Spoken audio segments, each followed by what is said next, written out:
Lambrusco is a really interesting wine. It's a sparkling red, a very rare style of wine. It's from northern Italy, from the Emilia-Romagna region. And this is another bottle that I picked up at HEB. Let's see how it tastes.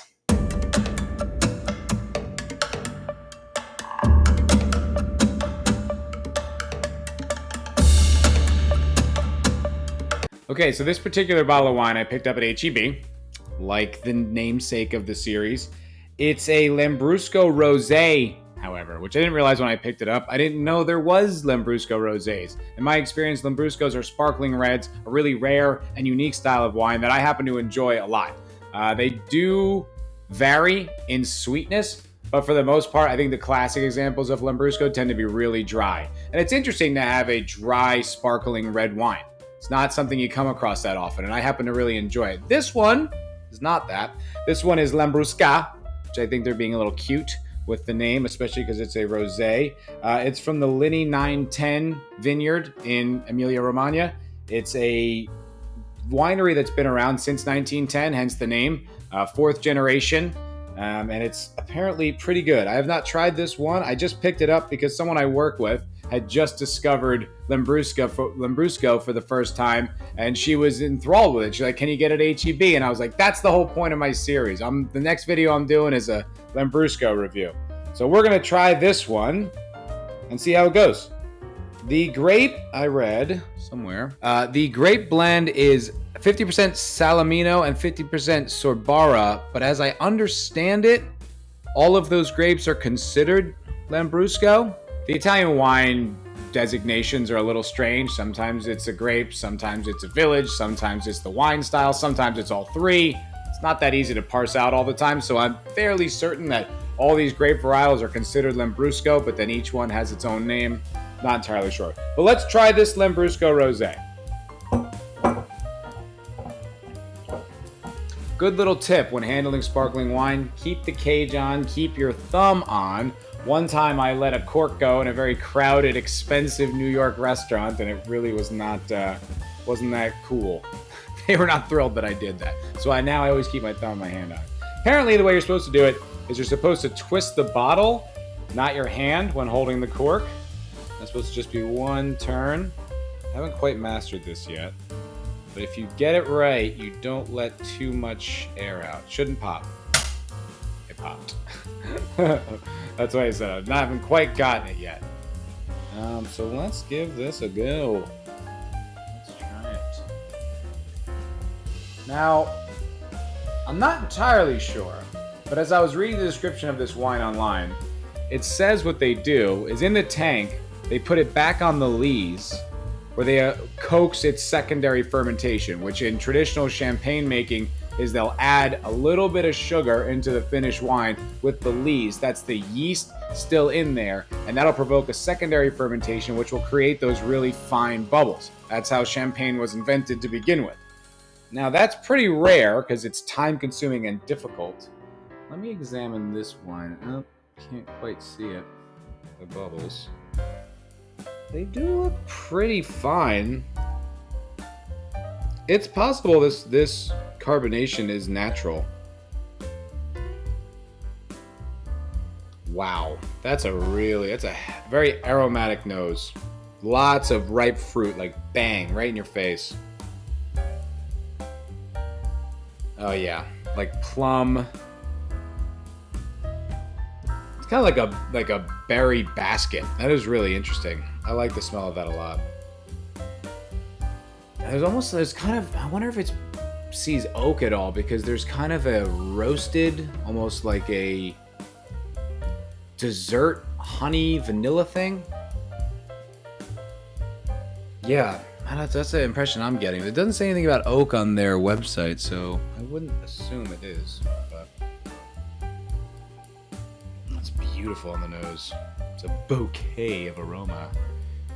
Really nice color, like a ruby. Not quite a full red, but definitely darker than most rosés you're gonna find.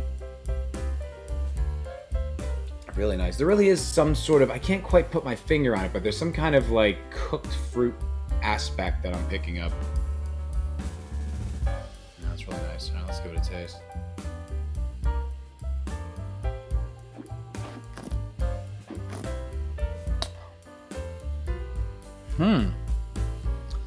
Crimson. Like really ripe fruit.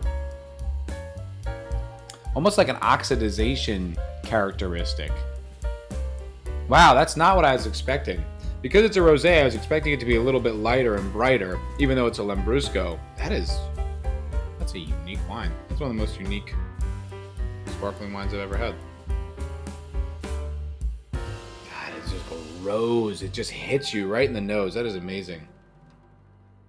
Really potent. Really potent.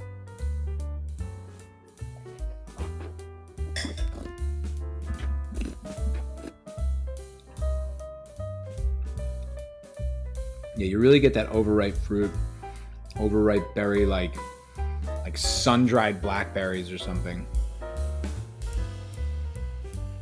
Nice acid, but got a lot of body, got a lot of structure, like would pair well with food. I would definitely say this would go well with any kind of chicken dish, pork, maybe even a lean steak. I might be pushing it a bit far. But pork, prosciutto, this would go great with a cheese plate. That's the move. That's the move. Have this Lambrusco Rosé with a cheese plate. That is a unique one. That's a very unique wine. This I would definitely think would be probably best in a restaurant with food. If you're going to have it with dinner, that would be my recommendation. Because it's good, it is drinkable, but it's not typically what you'd expect from a rosé, which is kind of that light, bright, fun experience. It's easy. It doesn't ask much of you. It generally doesn't need anything to go along with it to find it enjoyable. This, I think, would be best paired with some food. There really is that deep oxidation smell. I wonder if that's a flaw. Not something I quite expected.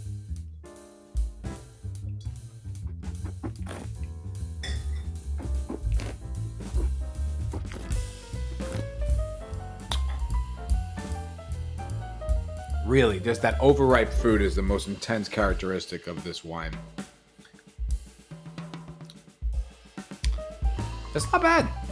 That's not bad. I mean, it's not gonna rock your world if you're not a very seasoned wine taster, if you're not looking for obscure and unique experiences. I wouldn't say this is the wine for you.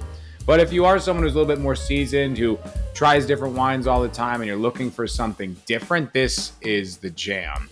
It's not quite a traditional representation of Lambrusco, which is that sparkling red wine, which in and of itself is an experience, because how often do you get to have anything like that? It's very rare. This is even more rare. This is its own thing 100%. This, I wouldn't even say if you like rosé, you'll enjoy this. You might. But this would be something that if you wanted to just try something a little bit wild, a little bit out there, this would be the one for you. The Lambrusco Rosé Linny 910 is pretty wild. It's pretty good. This is something I'd like to share with another person, as like I said, especially over dinner, like a charcuterie board, a cheese board. That would really be fun with this wine because it is something unique. I personally like to seek out unique experiences, especially when it comes to food and wine, because they're fun. There's a restaurant here in Austin called Kamiri Tatsuya, and it's a fusion of Japanese food and Texas barbecue. Now, was the food the best I'd ever had? No. But was the experience one of the most unique culinary experiences I've ever had? 100%. Never had anything quite like it. And because of that, it was memorable and it was interesting. I've had better food, but I've never had anything quite like that. And that's what was fun about it for me. And this is what this wine kind of reminds me of. I've never had anything quite like this, where it has these rich, it has a lighter body, it has a rosé characteristic, but then the flavors are these potent red wine flavors. It almost like has that port characteristic of an oxidized wine that's seen oxygen intentionally. So you get these overripe fruits, which these sort of plum or dried plum, even like a fruit leather thing. This rare in a sparkling rosé. I've never had anything like this in my life. Yeah, that's wild. That's wild. What a weird wine. I'd almost go so far as to say you could do that with dessert. It's not sweet, so the sugar might wash it out, but that is got so many of those kind of dried fruit characteristics. It's got a lot of body to stand up to even like a flourless chocolate cake, something like that. this is something I would almost drink even after dinner. Yeah, well, all right, that's another wine that I tried from HEB.